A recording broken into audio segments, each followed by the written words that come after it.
and I'm about to discuss to you about commissions and brokerage fees. So let's start with the definition of the commission, since there are actually two types of commission. We have a selling commission and a buying commission. So when we say selling commission, these are actually paid by the seller who is agent in the promotion and sale of his product. Selling commission may take the form of an inventory commission, selling agent's commission, or manufacturer's representative commission.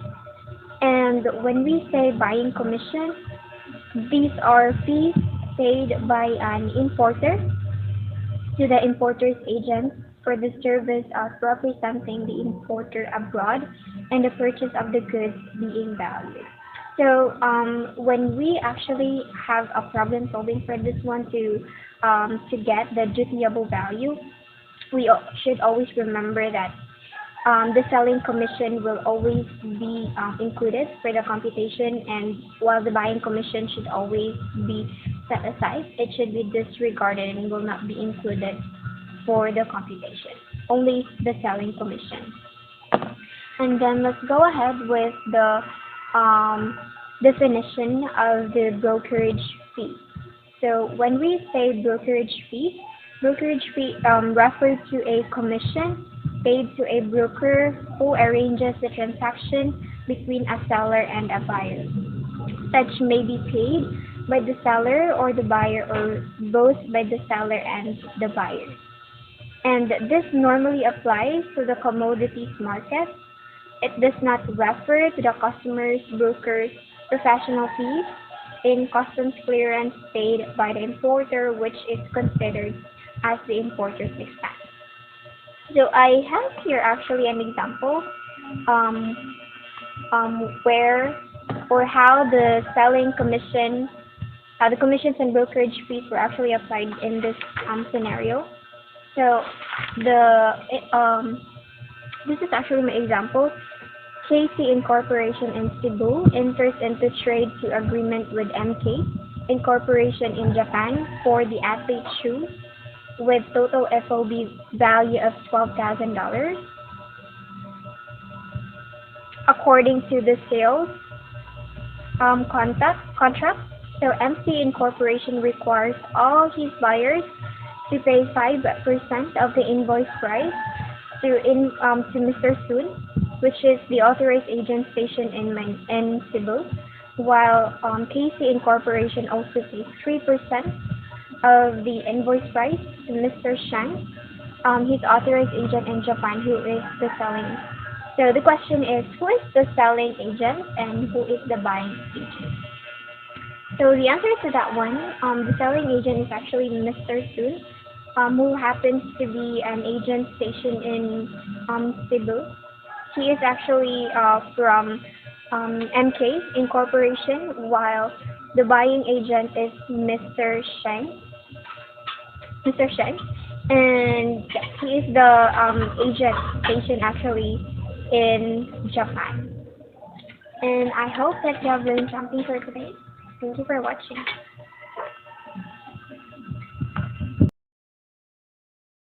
Hello everyone, good day. I am Dayan Claire Pasilang and I'll be talking all about assist. What is assist?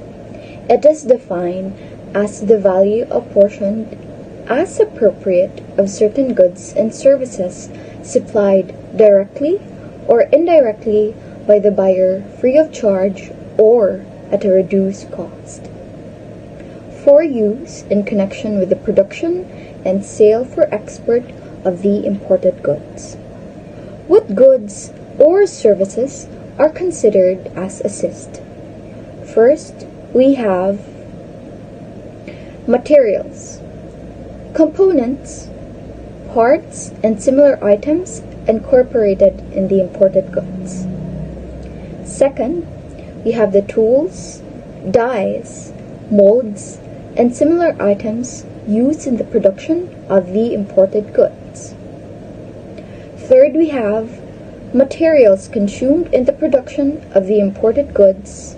And finally, we have the engineering development, artwork, design work, and plans and sketches undertaken elsewhere than in the Philippines and necessary for the production of the imported goods. For you to properly understand the concept of assist, I will be providing an example. May I ask for your full attention as I explain. Thank you.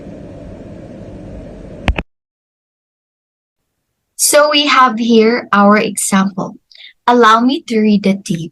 So we have Sunfast Incorporation in Cagayan de Oro order 8 units of excavator from Ben Crane Equipments in Italy with FOB value of $20,000 per unit. Sunfast Incorporation provides the following free of charges. First, we have the engineering plan sourced in Germany at $52,000. Next, we have the excavator components value of $15,000. Fuel for drive testing at $21,000. And we have freight cost of $120 for sending excavator components. Then we have bulldozer parts joined in the shipment of excavator components at $11,000. Then finally, we have tools for assembling of units at $750. The question is, how much is the total dutiable value? Bill of lading shows ocean freight charges of $32,000 and marine insurance amounts to $8,000 and exchange rate of 41.30 pesos. Again, the question is, how much is the total dutiable value? Well, we present here the total dutiable value of 11,900,331 pesos. How did we get the dutiable value incorporated with the assist? I assume that by this time, we have already known how to get the FOB, how to identify the freight, and of course, the insurance. So our FOB, let's go back to the given situation. Again, our FOB is $160,000. How did we get the $160,000? Well, the given here is $20,000, and that is per unit. We have 8 units, so $20,000 times 8, so we have $160, which is our FOB. Then our freight is $32,000, and our insurance is $8,000. So we have to add our FOB, our freight, and our insurance. So we have our unadjusted CIF, which is $200,000. Again, we haven't get the total dutiable value yet because we have to add our assist and come up with the adjusted CIF. So our assist is composed of $52,000, $15,000, $21,000, $120, and $750, composed of the engineering plan sourced in Germany, excavator components, fuel for drive testing, freight cost of $120, and tools for assembling of units. Our permissible deduction here is only the bulldozer parts joined in the shipment of excavator components at $11,000. Because basically, as what I've mentioned earlier in the description of the assist, the bulldozer parts aren't included. So that is considered as permissible deduction. So we have now our adjusted CIF, which is $88,000, 870. And again, let's add it to our CIF, which is $200,000. We come up with $288,000, 870. Then we multiply it by our rate of exchange, which amounts to 41 pesos point 30. So we come up with our dutiable value, which is 11,930 and 331 pesos. That's how we get our dutiable value incorporated with our assist. I hope you all understand. Daghang salamat. So hi everyone, I am Clavel Shane Armancao and I am going to discuss to you the adjustments under the royalties and the licenses fee. So, kani siya nga adjustments kay related ni siya to the goods being valued to the owner nga either mubayad sila directly or indirectly. So, as a condition of the sale of the goods being valued, kani siya kay mo extend ni siya to such royalties o fees nga kanang dili siya ma-include sa price nga gi-actually paid or payable. So, what is kanang kuanday royalties and licenses fees? So, mo gani ni sila ang kanang mga goods ba nga gi-value siya kung asa ang buyer kay mobayad siya indirectly or indirectly. So, what do you mean by this kanang adjustment? So, this may include those kanang payments nga in respect to the patents, to the trademark, ug the copyright. So, kani sila nga licenses fee kay generally mo ni sila ang fixed amount, and while ang kaning royalties kay mo ni sila ang payments for using an asset or a property. So, natay kanang tulo ka intellectual properties nga kanang mo ni sila key points para makuha nimo ang imong transaction value under sa kanang kaning adjustment nga royalty o kanang licenses fee. So, ato i-discuss kung unsay pasabot aning patents, unsay pasabot aning trademark, unsay pasabot aning copyrights nga mao man jud siya ang muigo under ani nga adjustment. So, first, patent. So, ang patent kuno is an exclusive right granted for an invention. So, more like kani siya paghatag ni siya og legal right para ma-exclude ang uban from making or using or selling an invention. So, kani siya exclusive right granted for an invention, mo ni siya ang authority or license conferring nga mo title og mo set sa period. So, bali mo ni siya mo protect sa business, sa process, or sa creation. And the next one is the trademark.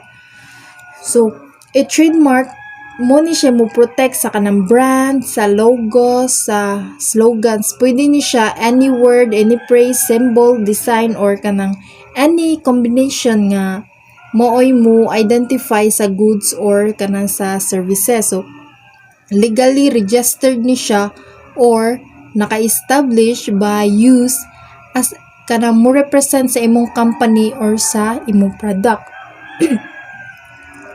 And the third one is the copyright. So, kanang under the intellectual kanang properties, ang copyright mo ni siya mo protect sa works of the authorship.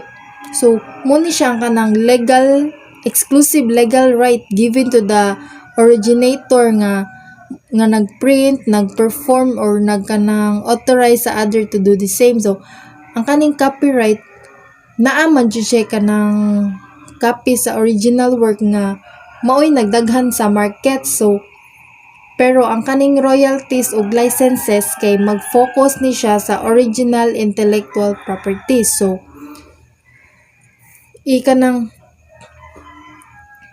i-consider gihapon nato diri sa royalties ug ang categories that is written in the adjustment to the price actually paid or payable, which are the mandatory addition and the permissible deduction. So ang gidiscuss dito ni sir is that in every adjustment na siya ka ng mandatory addition o permissible deduction nga imong i-include para ka nang maoy ma-add nimo, maoy ma-deduct nimo sa imuhang transactional value. So dito sa kanang gidiscuss ni sir is that ang meaning aning mandatory addition daw is that mo ni siya adjustment to the price nga kanang must be added in order to compute the transaction value. Pero kung dirita sa kanang royalties and licenses, ang mandatory addition is a payment made by the buyer for the right to distribute for the resale sa imported goods. Kay mo na siya gitawag nga mandatory addition. So kana siya must be added in order to compute the transaction value. So kung moingon ta diri mandatory addition kay basta na gani siya sa problem, mauna ang imuhang i-add dito sa imuhang kanang imuhang invoice price nga wala pa na siya na-appeal sa price payable or actually paid. So when we say mandatory addition, ang imong word nga mando diha is ang resell. Mo na siya keyword para makaingon ka kani i-appeal ko ni sa kanang invoice price. So the next one is the permissible deduction. So kung adto lang ta sa adjustment, ang permissible deduction mo ni siya ang price actually paid or payable nga dili siya ma-add or dili siya i-include sa transaction value. Pero under diri sa royalties and licenses, ang meaning aning permissible deduction is that mo ni siya ang mga charges for the right to reproduce that shall not be included in the determining the dutiable value. So, di ba ang nandri sa mandatory kanang addition is that when the word resell kanang pop up, that should be apply or added to your addition. Pero when it comes to permissible deduction, when the word reproduce pop up, you should deduct that percentage to your invoice price or you should not include para makuha nimo imong transactional value. So muna siya mo determine sa imuhang dutiable value. So katong tulo ka intellectual properties nga kaning copyright, kaning trademark ug kaning patent kay mo ni sila i-include sa imuhang mandatory addition. So under to sila diri sa mandatory addition. So if naay ka ng patent sa problem, naay trademark sa problem, naay copyright sa problem, automatic na to nimo siya i-add sa imuhang kanang solution kay under man to sila sa mandatory addition. So basta naay given related sa product nga wala pa na assemble, more like kanang mandatory addition kay mo na sila parts nga mo assemble to make a finished product. And again, sa permissible deduction is that you should not include the solution. So kanang para makasabutan na ako'y kanang example problem nga i-show sa inyo ha para masabtan ninyo unsay mandatory unsay permissible. So first problem is that Alexis Inc. in Davao enters into trade agreement with Delta Inc. in China for the supply kuno of school bags with total invoice value of 12,000, but however, the Delta Inc. requires all his buyer to pay license fee to Hawk Inc. in USA for the right to use its trademark as a condition of sale, which is 1% of the invoice price. So, again, arita sa mandatory addition, mo ni siya ang payment nga gimade sa buyer for the right to distribute or resell. And diri sa trademark, mo ni siya kanang represent sa imong company. So, under diri sa problem na ay nakasuwat nga kuan kuno. Ang Hawk Inc.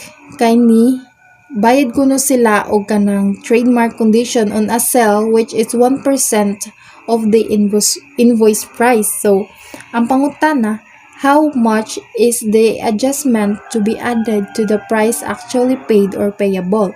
So akong gibutan diha is that invoice value nga 12,000 gimultiply na kog 1% mo siya na equal siya og $120. So diin man gikan ang 1%. If mukuha ka sa imong dutiable value, imong invoice price, imuha na siyang i-multiply sa mandatory addition. So, imong pangitawan ang mandatory addition dire is that ang 1% nga gibayad ni buyer para sa kanang license fee under sa right to use the trademark as a condition of sale. So, included na siya. Imo na siyang i-multiply sa imuhang invoice price para makuha nimo iyang total added to price actually paid or payable. So, natay next problem. Kani siya mo ni siya nga problem nga diri na under ang permissible deduction. So, either mo add ta kung naay addition or mo deduct ta kung naay permissible.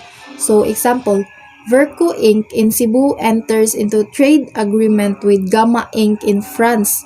Kani sila mo provide kuno sa CD nga mag-contains classical music entries with a total invoice value of $12,000. However, Verco Inc. pays 2% of the invoice value as a license fee for the right to reproduce in the said master CD in the Philippines. So,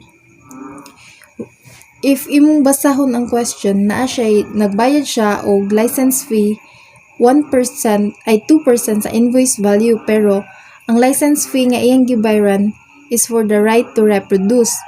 And there is sa ato ang notes sa permissible deduction, dili nimo siya i-add sa imong kanang transaction value if naay kanang charges nga reproduce. So the question is, how much is the adjustment to be added to the price actually paid or payable? So, nganong $12,000 raman ang naadiha, mo na siya kanang total invoice value. It's because ang kanang iyang gibayaran nga license fee is the right to reproduce, and kanang reproduce bawal na siya i-add sa imuhang transaction value kay permissible deduction man na siya, so dili na siya mo i-add. So, automatic na ka og invoice price ang imuhang adjustment nga i-add sa price actually paid or payable. So, the last problem is that Charlie Inc. in Manila enters into trade agreement with Fila Inc. in Germany for the supply of office equipment with a total invoice value of $10,000. But however, Charlie Inc. fails to pay 1% of the license fee to Nike Inc. in USA for patent. Charlie Inc. pays 2% of the invoice value for the right to use its trademark as a condition of sale. So naa siya ka nagduha ka license fee nga gibayran under ani nga problem. Pero ang license fee nga gibayran niya for patent kay wala na dawat sa kanang Pikas company. Ang nadawat ra sa Pikas company is that ang invoice value para sa trademark nga gibayad niya under the licenses fee. So the question is that how much is the adjustment to be added to the price actually paid or payable? Akong gibutan da is that ang invoice value kay multiply na kog 2%. Moong nakuha siya og $200. Pero din man gikan ng 2% nga na may duha ka problem nga license fee ang iyang gibayran for patent o trademark. So, when the other company fails to pay the license fee, dili na nimo siya i-add sa imuhang transaction value. So, ang imuha na lang i-add ana is ang iyang trademark nga gibayran under license fee as a condition of sale. So, ang imong gamiton is 2%. So, mao nang ang nadiha invoice value which cost $10,000 and multiply it to 2%, mo na ang imuhang adjustment to be added to the price actually paid or payable is $200. That will be my discussion. Thank you.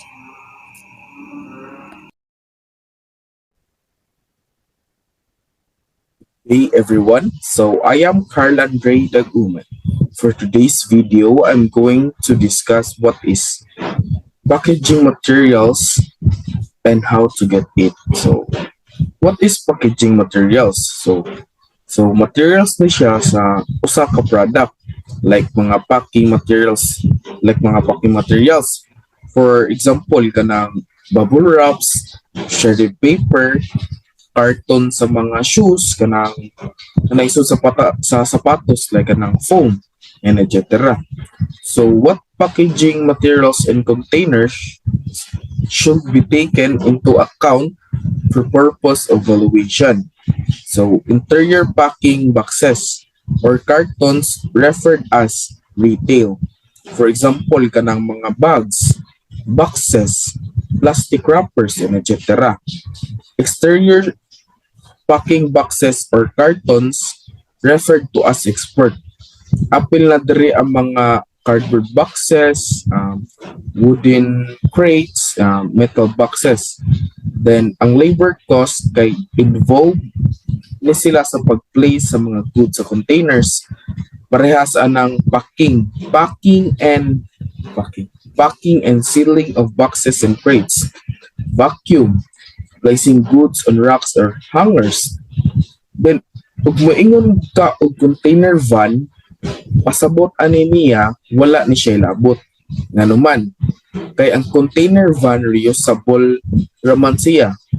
Pwede man siya kanang mag-import ka, then padong na sa ato adiri like kanang diri sa Pilipinas.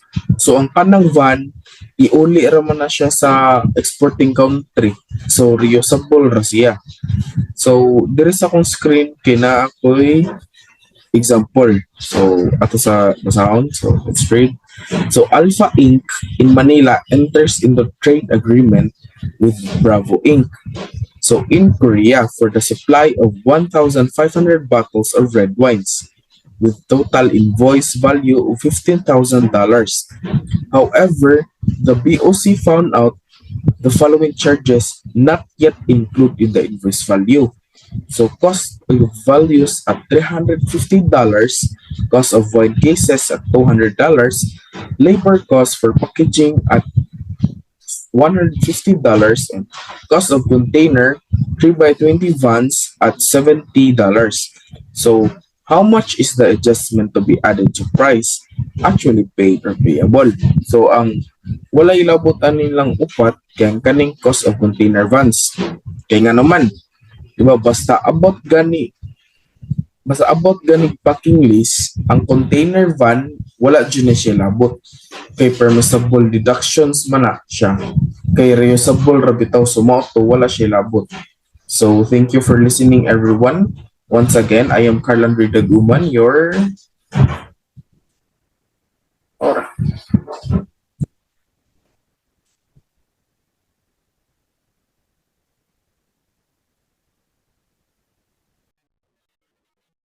So, good day.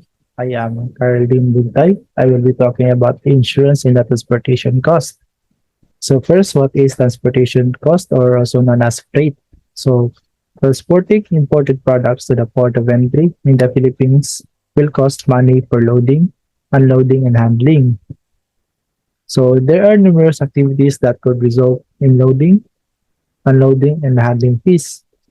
Loading and unloading would involve moving the products onto or off of any transport in any kind. Handling would entail a variety of tasks related to the actual movement of the products, including the creation of the manifest, bill of lading, or a will bill, securing any necessary export permits, and making any necessary shipment agreements. So before the ship arrives at the port of importation, all of these expenses related to the transportation of the goods must be paid. The expense for transportation or for physically transferring the items to the Philippine port of entry would be included in the transportation cost.